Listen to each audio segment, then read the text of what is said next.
Betrayal, intrigue, and combat bots. I hope you're ready. This is a packed chapter. Hello and welcome back to the couch. We saved you a seat. My name is Luke, and today we're looking at chapter 5 of Rogue Protocol. Yep, this is the fifth chapter in the third book of the Murderbot Diaries. It's packed with information. We're going to jump into it in just a second. If you like this content, please like and subscribe. If you want to follow along, there's a link to Amazon. Go down there, click the link, buy the book. If you also want to support the channel, we've got memberships, $2 a piece. Help me buy more books and a cup of coffee or whatever. But let's jump into the chapter right now. Holy crap.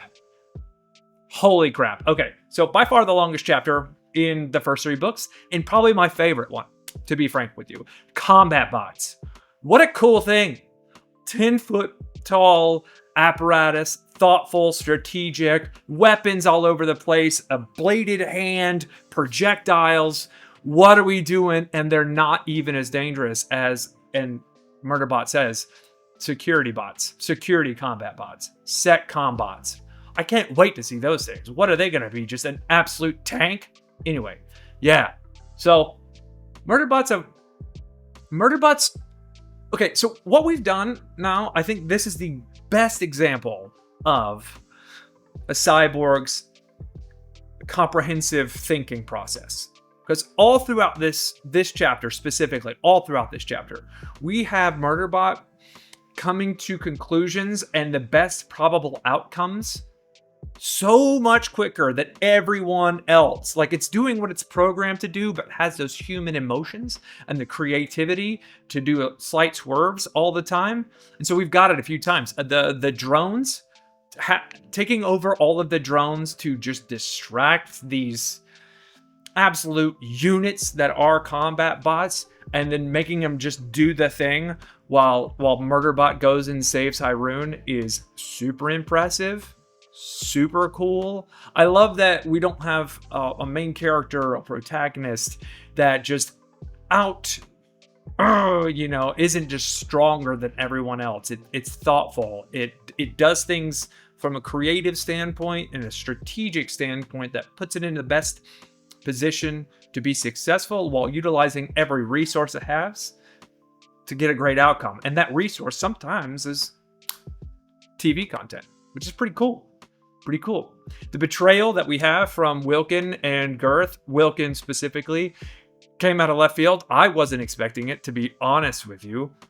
But it does make sense that Greg Chris would leave these combat bots to protect the facility and then to also just murder everything that comes in there. And Greg Chris to know that that was the case and to send these two security consultants to help out, right? And we don't know that that's quite what happened yet, right? Even Murderbot talks at the end of this chapter about, well, we're not 100% sure exactly, but the other security consultants could have been injured or captured or killed by Wilkin and Girth on the way here. And that would make sense with the amount of time, right, that the shuttle had to wait at the original transport ring where Wilkin and Girth were, right? That they had to wait a ton of time, and it just so happened that Murderbot happened to get there in that, what was it, 21 cycles or 14 cycles or whatever. The shuttle was scheduled to leave much sooner, and it didn't. Why? Maybe this is what happened. Maybe. We don't quite know yet. It's a pretty solid assumption, and every time in these three books so far, those assumptions have come to fruition. So we'll see. It's probably what happened, but we'll see. We'll see. The way they dispatch the first combat unit, the combat bot, is something from a video game. And it's really, really cool.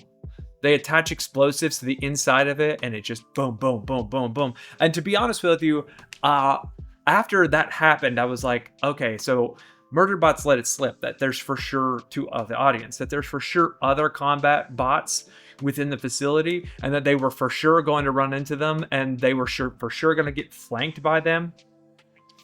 I was like, they're not going to have enough armaments They're not going to have enough weaponry to take on more than one at a time. These things are like a Jedi couldn't take these things out. You know what I mean? Like Star Wars references and all, but like a group of clone soldiers aren't winning against one of these things. They aren't. It's pretty cool.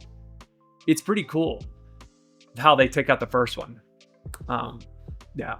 And the only thing that I have that I think I don't know that I like is the combat units are, or the combat bots, I'm sorry, the combat bots are aware that there's a sec unit there, and they're aware of the capacity and capability of a sec unit. Why would they think that a sec unit wouldn't take over the drones? Well, maybe they thought that it was a sec unit and not a non-governance sec unit, right? Because more of the story, and they talk about this, Girth sends Murderbot in and says, hey, you go in, you take the fire, I'll go save Hyrule. Which, granted, and even Murderbot says, that's what we do. That's what we do. And so it's a little bit strange there that, I don't know, that's a little bit, I might be poking holes in something that has no holes, right? Because the combat units, they might be like, well, it's a sec unit, but it's not going to be able to take us on, because it's a sec unit, like at best as a projectile weapon. And we already watched it fight one of our combat units. It's cool that these combat bots, sorry, I keep on calling them combat units. They're combat bots. There's combat sec units and combat bots. Okay. It's cool that we see them, Murderbot knows that the combat units are so intelligent and smart and thoughtful.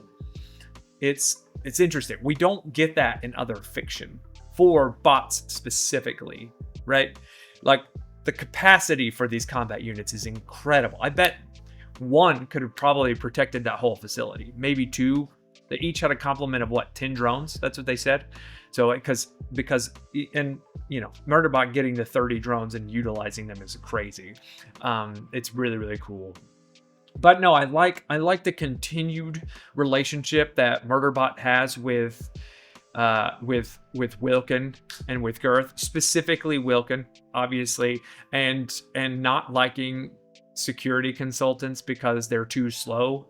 Pretty cool. And I didn't realize they were wearing power armor. I guess in my head I just skipped that over. They're just wearing regular armor. But to me, power armor is kind of like what Master Chief wears in Halo. Essentially stronger, faster, more resilience. They can jump higher. They're just essentially super soldiers. But they're still not as well equipped as a sec unit. So when they do fight that first combat unit, it's pretty cool. The combat bot, it's pretty cool because it has that capacity. Yeah. What a massive chapter. There's a lot of good fear in this chapter. When Murderbot in the first two books comes up against adversaries, it's tense. It's thrilling. In this chapter, it's thrilling, but there's a little bit more danger. And I love the way that Murderbot describes how it jumped in to save Hyrule and how it knew it had all that time. But I have to say, my very favorite part of this chapter is when Murderbot finds out that Wilkin hesitated to shoot a beam because Wilkin wanted to make it personal. That to me is wild. That's my favorite part of this book. It's probably my favorite part of the entire book series so far, to be honest with you. It's awesome. What a cool moment when Murderbot's like, that's their problem. They made it personal, and now I'm making it personal. Love that. Love that. Love that. Love that. I can't wait to see that kind of grow, that kind of thing become more a part of Murderbot's personality, right? Protecting the weak. I also liked that Abin was treating Murderbot like a human. Even though Abin didn't know about the governor module. Abin was still like, hey, what do we need to do here? How do we go about doing this? Let's bring some thought. Let's think strategically and not tactically. And those who are listening, the difference between strategy and tactics is this. It's kind of like square rectangle, right? Every square is a rectangle, but not every rectangle is a square, right? A strategy is something you use. You use tactics to perform a strategy.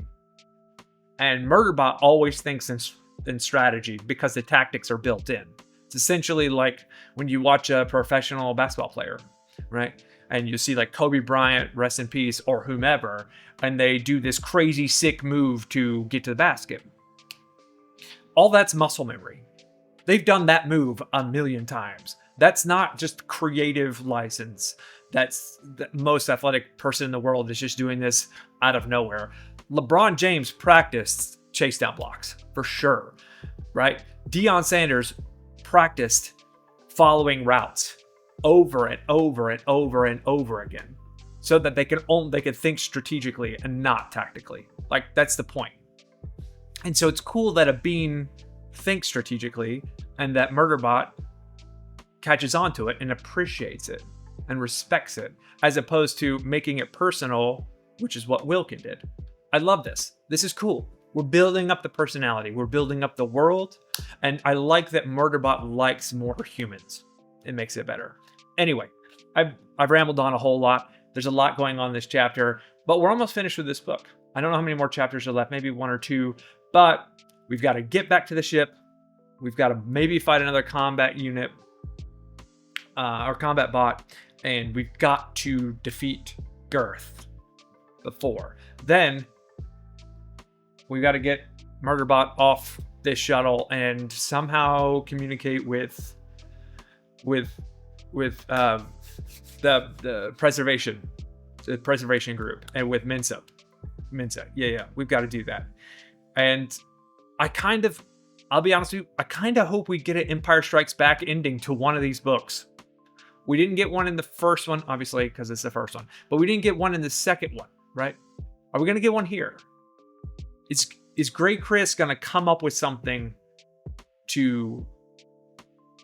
Like, is Grey Chris going to see a pattern with all of these things and know that, okay, there's someone out there that is preventing us from being successful through and thwarted all of our plans? What is that commonality? And see that there's a sec unit all of these places.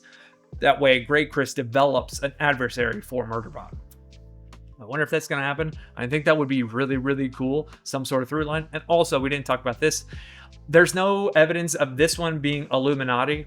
There's like an overarching evil group, right? We don't know that yet, but we'll see. In the second book, for sure, there was that. In the first book, for sure, there was that. So we'll see. But no, I think that's all I've got for you. Gonna get to the end of this book very, very soon. Only about 25 pages left, maybe 30. And then we'll jump into the next one.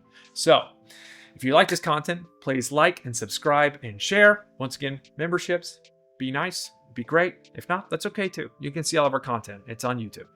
But until next time, later, taters.